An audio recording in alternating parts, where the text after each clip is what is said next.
Stop the car, Darren. The baby's crying is distracting you from driving. In the middle of a family road trip, mother-in-law suddenly raised her voice. At the sound of her yelling, our 6-month-old daughter, Cindy, started to cry even louder. Darren, we can't just stop here. We're on the highway. Although Darren had pulled over onto a wide shoulder, cars were zooming by on the main road. We have no choice. She's just too noisy. His mother glares, visibly irritated. Yet it was Darren and mother-in-law who insisted on going on this trip, despite suggestions to wait until Cindy was a bit older. It's either we leave Cindy here or both of you get out. Choose. You can't be serious. I said choose. We'll both get out. Realizing any further argument was futile and feeling that the inside of the car was becoming as dangerous as the road outside, they decided to leave.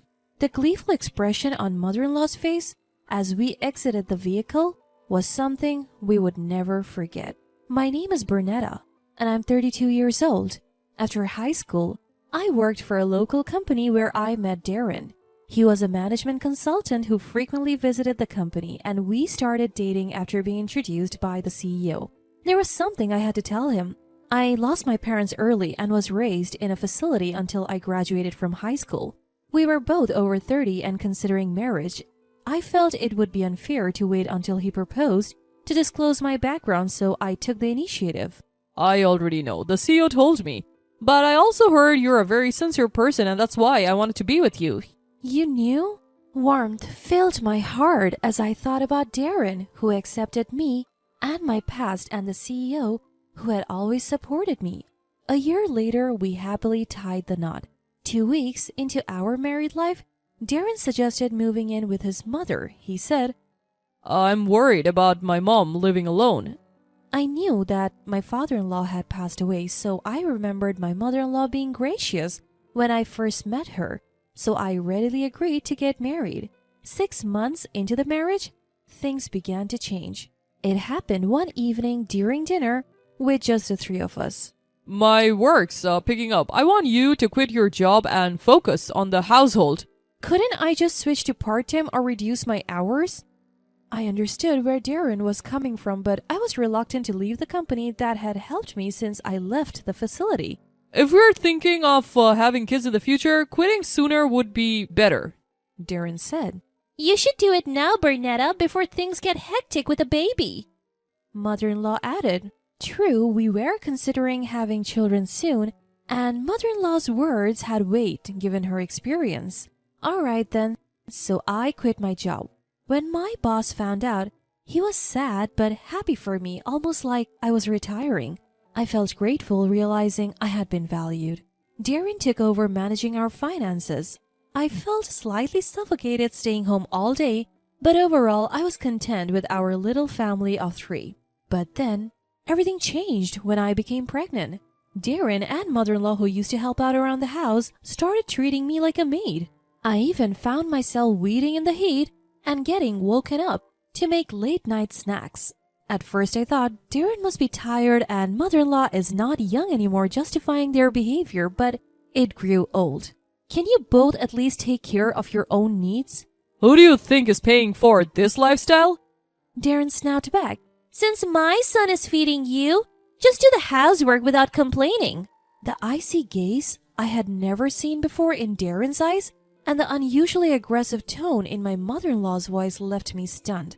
I couldn't immediately come to terms with what was unfolding before me. Or would you rather divorce? No need for a woman who won't do housework. Darren added. Why would you say that?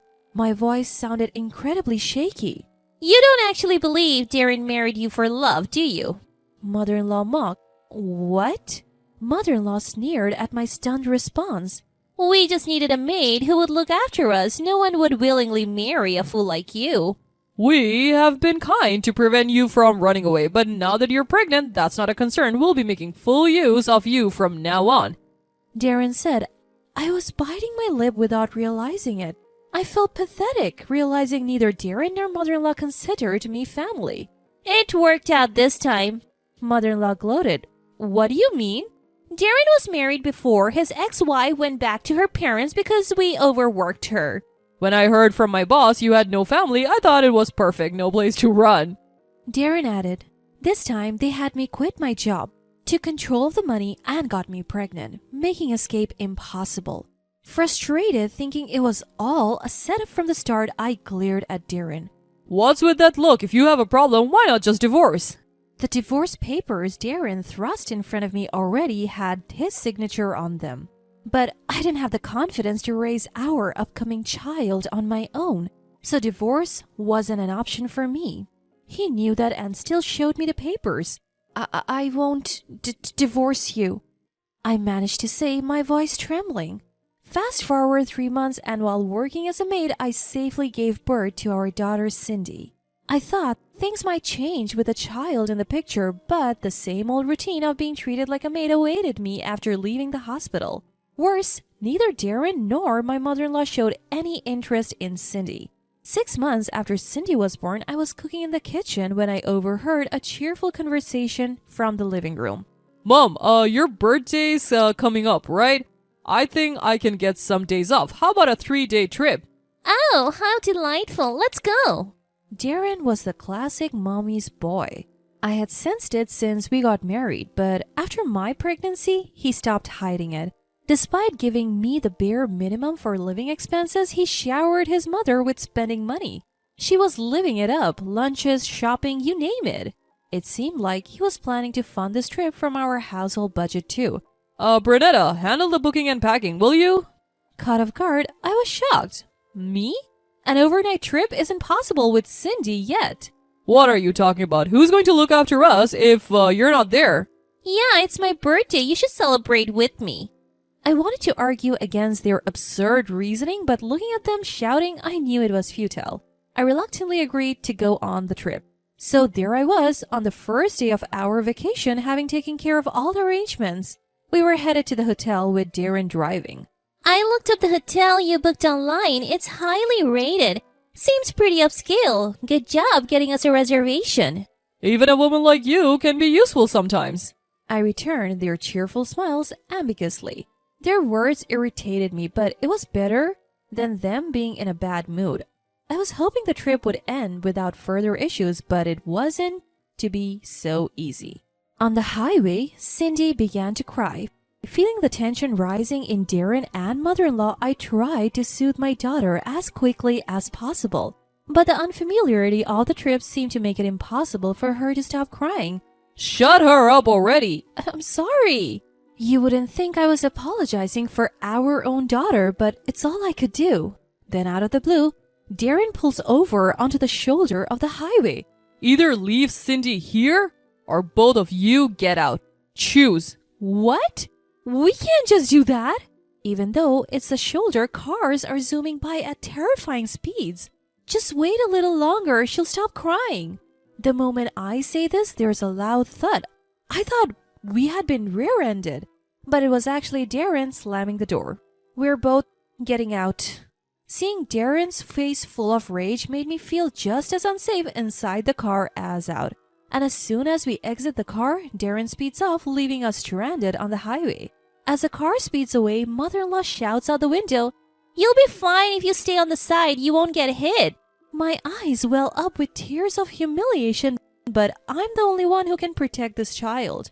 I had been complying with Darren and mother-in-law, thinking Cindy would be better off, but I realized that was a mistake. I'm going to give it my best, sweetheart. Wiping away my tears, I vowed to escape from those two. 2 days later is the checkout day at the hotel we had booked. Waiting for a call from Darren, my phone rings as expected around 10 in the morning. Hey, they're saying the stay costs $10,000 without the baby. What's going on? Get over here now. The price is totally different from what we reserved. I can hear mother-in-law ranting in the background. I can't help but grin because things are going just as I had predicted. The hotel owner is an acquaintance of a former boss. The reduced rate was a courtesy because of Cindy. What? What are you saying? When they had asked me to book the hotel, I had called a place where I had a connection, and the hotel owner, thrilled to hear about my daughter, offered us a discounted rate as a celebration. So the normal rate applies if Cindy isn't there. Besides, it seems like you two lived it up at the hotel, didn't you? That's why it's $10,000. Darren and mother-in-law had been sending pictures of lavish meals and rented pools during their stay, clearly to taunt me. Why didn't you mention this crucial detail before? I didn't think you would dump us on the highway. What's with that tone, huh? You think this is a joke? I'm just stating the facts. Listen, don't get cocky just because we're on the phone. Who do you think is taking care of you when you have no money, no job, and no education? Exactly. You can't escape us, so you better come home now. If you don't, we're going to drag you back here. I used to crumble under their intensity, but this time was different. Well, even if I return home, I won't be there. What? What are you talking about? Actually, after being left stranded on the highway, I reached out to my former boss since I had no one else to turn to. My boss quickly came to get me, and upon hearing the situation with Darren and mother-in-law, he was livid. He offered me some living expenses and a place to stay. He even introduced me to a lawyer for the divorce settlement. So when I received Darren's call, I was in the apartment that my boss had set up for me. Also, I've already filed for divorce. We're strangers now, so please stay out of my life. You? What are you doing on your own? You were the one who initially talked about divorce, right? And just so you know, this conversation is being recorded.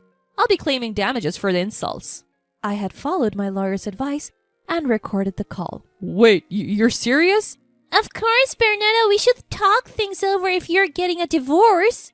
The proportion of anger in their voices started to wane, replaced by bewilderment and confusion. Then I handed my mobile phone to the man who had been listening to the conversation beside me. Darren, you've really outdone yourself this time. Is that you, boss? I have always had a soft spot for Bernetta since you work for us. I introduced you because you seem competent, but your character seems to be lacking. Darren seemed to sense something from my boss's heavy sigh and began to panic. Wait, hold on. We are terminating your consulting contract with us. Wait a second, boss. You can't make a decision based only on what my wife is saying. I have my side of the story too. Seeing how Bernetta was left on the highway, I'm not interested in hearing your excuses. Normally, Darren could talk his way out of anything, but it seemed even he knew he couldn't justify leaving us behind on the highway.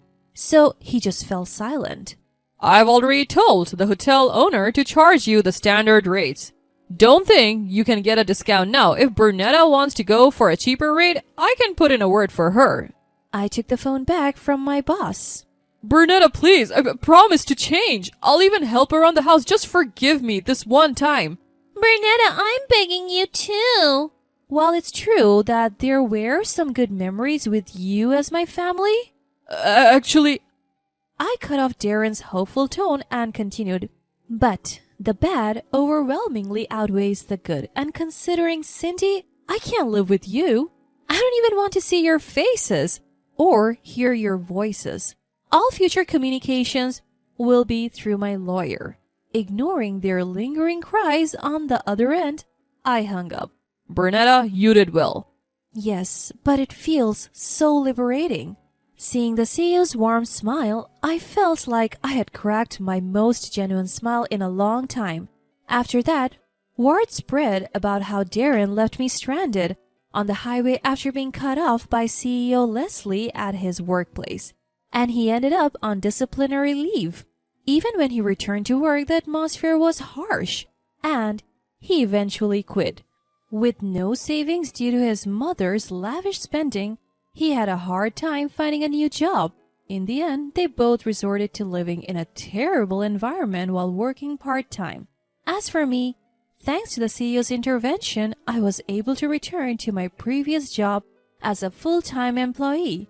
Concerned about Cindy, I spoke to human resources and found out a daycare had been set up in the company. I'm the first one using it for my daughter. I plan to give it my all as a working mom from now on.